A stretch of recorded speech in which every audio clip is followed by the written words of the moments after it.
Have you ever felt like you're being watched? Not by a person, but by something else. Something that knows things it shouldn't be able to know. Before I tell you what happened to me 3 weeks ago, I need you to understand something important. What I'm about to share isn't just a story. It's a warning. My name is Alex. I work in IT security for a mid-sized tech company. Pretty normal life. At least it was, until last month. And what I discovered might explain why certain people seem to vanish without explanation. It started on a Tuesday evening. I was heading home after a late shift, taking my usual shortcut through Blackwood Park. The sun had already set, and the park was mostly empty except for a few joggers. That's when I noticed something reflecting light from under a bench. At first, I thought it was just trash, maybe a candy wrapper. But something told me to check it out. It was a phone. An older model smartphone with a cracked screen. No case, no identifying marks. Just a black smartphone that someone had apparently dropped. I picked it up, thinking I'd turn it into park security or the lost and found. But when the screen lit up, I froze. Instead of a lock screen, there was just a simple timer display. A countdown. Nothing else. No carrier information, no battery indicator, nothing. Just numbers ticking down. 22 hours 47 minutes and 13 seconds, 22 hours 47 minutes and 12 seconds. 22 hours 47 minutes and 11 seconds. About 22 hours remaining on whatever this countdown was for. I should have left it there. I should have walked away. But curiosity got the better of me. I didn't know then that this decision would connect me to 12 other people across the city, all of whom would soon be fighting for their lives. I took the phone home. Tried to access any information about its owner, but it was locked down tight. The only functioning feature was that timer, steadily counting down. I plugged it in to charge, thinking the battery might be low, but something strange happened. The charger cable started to get abnormally hot, almost burning to the touch. And yet, no charging indicator appeared. That night, I had the most vivid nightmare. I was running through an endless maze of corridors, pursued by a shadow that moved too fast to be human. Each time I turned a corner, I saw the timer numbers floating in the air. I woke up drenched in sweat at exactly 3:17 a.m. The phone was on my nightstand, still counting down. 12 hours 32 minutes and 45 seconds, 12 hours 32 minutes and 44 seconds. That's when the first text message came through. Do you see them yet? The numbers above people's heads. I didn't respond. How could I? It had to be some kind of prank, right? Maybe the phone belonged to someone playing an elaborate joke. But the next morning, things got weird. I was getting coffee at my usual place before work. The barista handed me my order, and for a split second, just a fraction of a moment, I swear I saw glowing numbers floating above her head.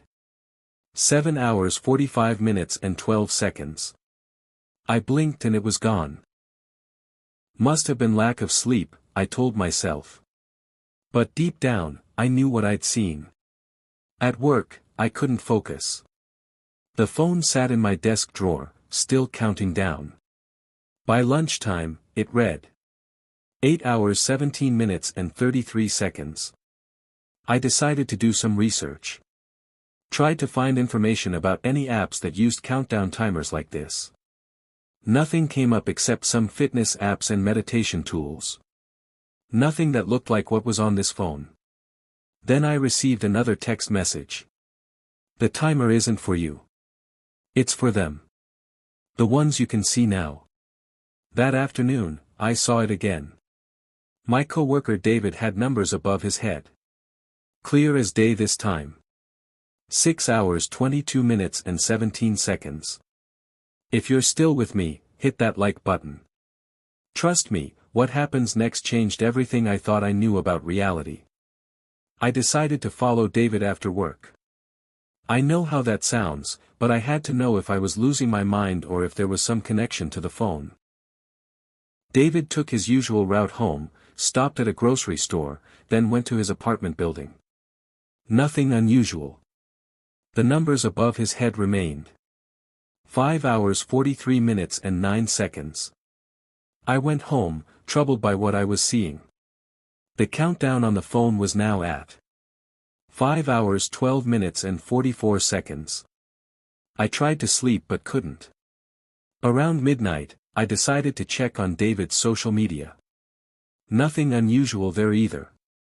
His last post was about a concert he was looking forward to that weekend. But David would never make it to that concert. And what happened to him would be just the beginning. At 3:17 a.m., exactly the same time as the night before, I woke up suddenly. The phone was vibrating intensely on my nightstand. Another message. It's starting. Watch through the camera. Below was a link. Against my better judgment, I clicked it. It opened the phone's camera app, but it wasn't showing my bedroom. Instead, it showed David's apartment. As if the camera was floating in the corner of his living room. David was asleep on his couch, TV still on. The numbers above his head now read 3 minutes and 42 seconds. I tried to call David's phone. No answer. I tried to close the app, turn off the phone, nothing worked. It was like the device was locked in this viewing mode. Then the lights in David's apartment flickered. Once, twice. The TV shut off. And something moved in the shadows behind his couch. The numbers above David's head. 1 minute and 15 seconds. I watched in horror as the shadow grew, stretching across the ceiling like spilled ink. David remained asleep, completely unaware. 30 seconds. I was screaming at the phone now, as if David could somehow hear me. Wake up. Wake up. The next day, David didn't come to work. And what the police found in his apartment would lead me to discover there were 11 others just like him across the city. The news reported it as a case of sudden cardiac arrest. Healthy 34-year-old man, no prior medical conditions, found dead in his apartment. Natural causes, they said. But I knew better. I had watched it happen through the phone's camera. I had seen the shadow. And now, I was seeing the numbers above other people's heads more frequently. A woman on the subway, 13 hours 42 minutes and 19 seconds. The mail carrier, 47 hours 12 minutes and 5 seconds. My neighbor across the hall, 2 hours 17 minutes and 33 seconds. The phone kept counting down too, but toward what? That's what I needed to figure out. Another message came through. There are 12 more. You can save them if you find the source. I needed help, so I reached out to the only person I thought might believe me, my old college roommate, Maya, who now worked in digital forensics. This is where things get truly terrifying. If you want to make sure you don't miss part 2 of this story, hit subscribe now and turn on notifications. Maya agreed to meet me that evening. I brought the phone, explained everything that had happened. She thought I was having some kind of breakdown at first. Alex, phones don't show people's death timers. That's not how reality works. But then she saw the countdown display herself. By now it read 32 hours 17 minutes and 6 seconds. Maya took the phone, connected it to her laptop, and ran some diagnostics. Her expression changed from skepticism to confusion to concern. This isn't possible, she whispered. What? What did you find? I asked. This phone isn't connecting to any network I can identify. But it's receiving data. Massive amounts of data. From somewhere that shouldn't exist. According to Maya's analysis, the phone was communicating with something, but not through any conventional cellular network or internet protocol. It was receiving and transmitting data through what she could only describe as gaps in digital space. And the GPS data was even stranger. The phone believed it was in multiple locations simultaneously. It's like it exists in a superposition, Maya said. Part of it is here with us, but parts of it are elsewhere. Before we could discuss further, the phone vibrated with another message. Find the other 11. Or watch them die too. Attached was a map with 11 pulsing dots spread across the city. We need to warn these people, I said. Maya wasn't convinced. Warn them about what? A shadow from your hallucination. But I knew what I'd seen. And the next dot on the map was only a few blocks away. The address led us to a coffee shop. Inside, we found a young woman working on her laptop. And above her head, clear as day. 4 hours 22 minutes and 17 seconds.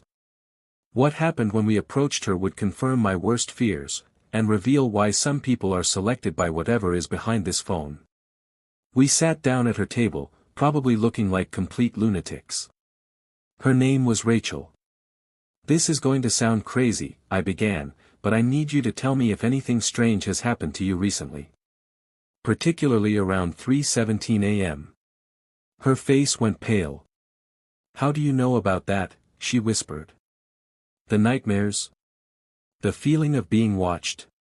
Maya and I exchanged glances. So Rachel was experiencing it too. Rachel told us she'd been having the same recurring nightmare for the past week. Running through corridors, pursued by a shadow. And every night, she'd wake up at exactly 3:17 a.m. Have you found anything unusual recently? I asked.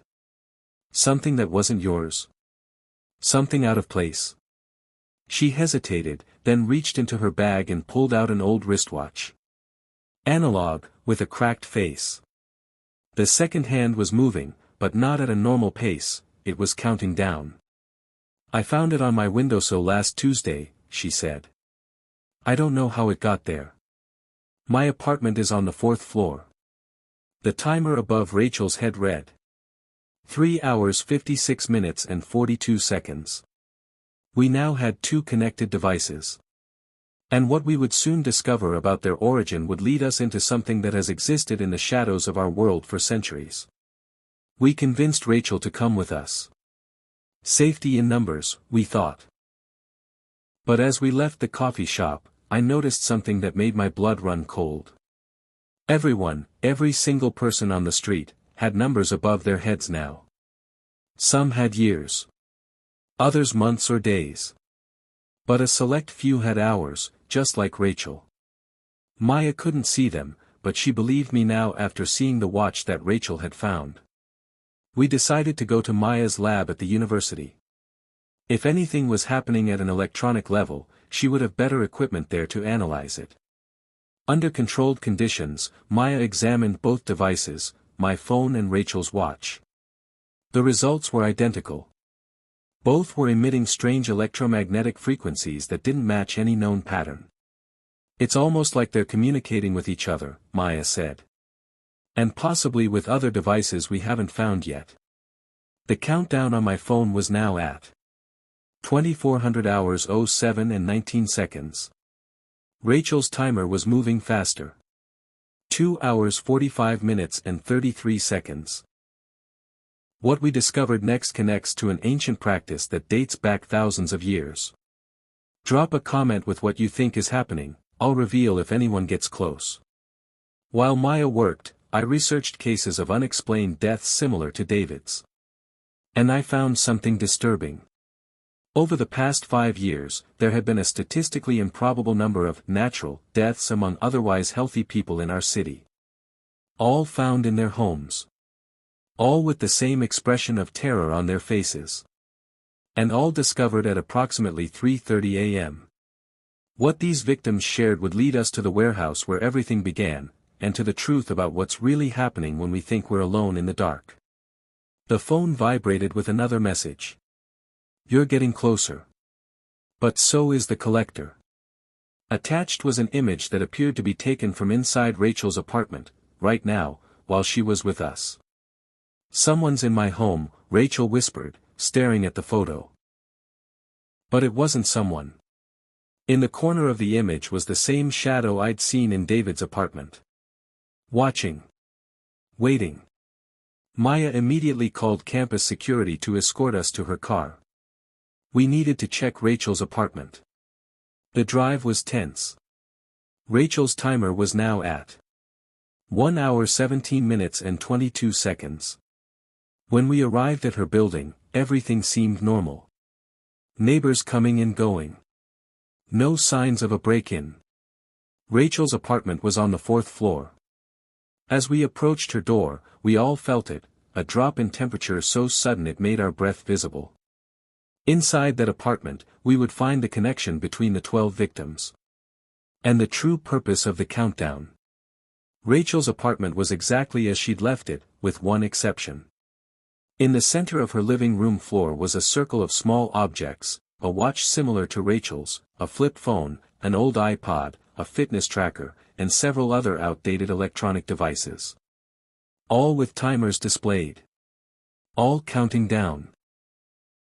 "I didn't put these here," Rachel said, her voice shaking. The timer above her head. 45 minutes and 17 seconds. Maya examined the circle of devices. "They're arranged in a perfect geometric pattern," she observed. "And they're all communicating with each other." I checked my phone. The map now showed all 11 dots converging on our location. "The other people marked on this map," I said. "They're all coming here." "But why?" Rachel's timer.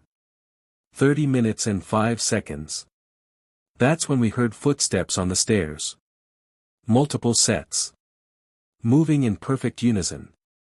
Maya looked out the peephole. "There are people coming up. But they're wrong somehow." The next few minutes would reveal the true nature of the countdown, and the entity that had been collecting souls for longer than human civilization has existed. 9 people stood in the hallway outside Rachel's apartment. Men and women of different ages and backgrounds. All with vacant expressions. All with timers above their heads, visible now even to Maya. And all holding some kind of electronic device with a countdown display. They didn't speak. Didn't knock. Just stood there, staring at the door. Rachel's timer. 15 minutes and 33 seconds. "We need to get out of here," I whispered. But as soon as I spoke, all 9 people outside turned their heads in perfect synchronization, as if they'd heard me through the door. They began knocking. Same rhythm. Same force. 9 fists hitting the door in perfect unison. Rachel's timer. 10 minutes and 17 seconds. "The fire escape," Maya suggested. We moved toward the window, but stopped cold. The shadow was there, stretched across the entire wall outside the window. Waiting. The knocking stopped. Then, as one, all 9 people outside spoke in the exact same tone. "Let us in. We're here to witness." What they were here to witness, and why Rachel had been selected, would expose a terrifying truth about technology that has existed alongside us for millennia. The circle of devices on Rachel's floor began to vibrate, moving slightly to form an even more precise pattern. The temperature dropped further. Rachel's timer. 5 minutes. "What do they want from me?" Rachel cried. I looked at the phone in my hand, then at the circle of devices. A terrible suspicion was forming. "These aren't just counting down to your death," I said. "They're causing it." The devices had been placed by the previous victims. Each person found one, was marked, then compelled to place another for the next victim before their time ran out. A chain. A sequence. A ritual. Rachel's timer. 2 minutes and 17 seconds. The 9 people outside had gone silent. The shadow at the window was growing, seeping through the glass like black smoke. "Break the circle," Maya suddenly said. "If this is a ritual, break the pattern." I rushed forward and kicked the devices, scattering them across the floor. For a moment, nothing happened. Then the phone in my hand went white-hot. What came through that phone nearly ended all of us. But it also revealed who, or what, was really behind the countdown. The screen cracked, not from the heat but from something pushing against it from inside. The glass bulged outward like a membrane. Rachel's timer. 1 minute. The 9 people outside began to scream, not in unison anymore, but in pain. Through the peephole, I could see them clutching their heads, dropping to their knees. The shadow at the window recoiled, condensing into a humanoid shape. It's fighting back, I realized. Whatever this is, breaking the ritual hurt it. Rachel's timer flickered. 42 seconds. Maya grabbed the scattered devices and began smashing them against the wall, one by one. With each one destroyed, the temperature in the room rose slightly. Rachel's timer. 30 seconds. The shadow was fully formed now, a tall, thin silhouette with elongated limbs. It pressed against the window, leaving handprints in the glass. The phone in my hand displayed a final message. This vessel is one of thousands. We have been harvesting for millennia. We will find another way. The window shattered inward as the shadow forced its way through. Rachel's timer. 10 seconds. In those final seconds, I understood what we were really fighting. Not a supernatural entity, but something far older than humanity itself. I smashed my phone against the floor as the shadow lunged toward Rachel. The effect was immediate and violent. A shockwave of energy exploded outward from the broken device. The shadow creature was thrown back, dissipating like smoke in a strong wind. Rachel's timer froze at 1 second. Then slowly, it began to fade away. Outside in the hallway, the 9 people collapsed simultaneously. When they regained consciousness minutes later, none of them remembered how they'd gotten there. In the aftermath, as paramedics treated the confused bystanders, Maya examined the fragments of my phone. "This technology isn't modern," she said. "The components inside, they're not like anything I've seen before." Later testing would reveal materials that defied conventional analysis. Metals with impossible atomic structures. Circuitry that seemed to fold in on itself in ways that shouldn't be physically possible. That was 3 weeks ago. Since then, Maya and I have been tracking similar cases across the country. Patterns of unexplained deaths. Reports of strange electronic devices found at the scenes. What we've uncovered suggests this has been happening for centuries, long before modern technology. The forms change, watches, phones, radios, but the purpose remains the same. We've started a private network of researchers investigating these phenomena. Rachel has joined us. Her experience with the countdown has given her insights none of us could have. But here's why I'm sharing this story now. Yesterday, I found this on my doorstep. A small electronic device I've never seen before. Simple display. Counting down from 30:00:00:00. 30 days. But this time, it's not showing just one person's countdown. It's showing everyone's. Check your devices tonight. Look for countdown displays you don't remember installing. And whatever you do, don't pick up unfamiliar electronics you find in strange places. They might be looking for their next collector.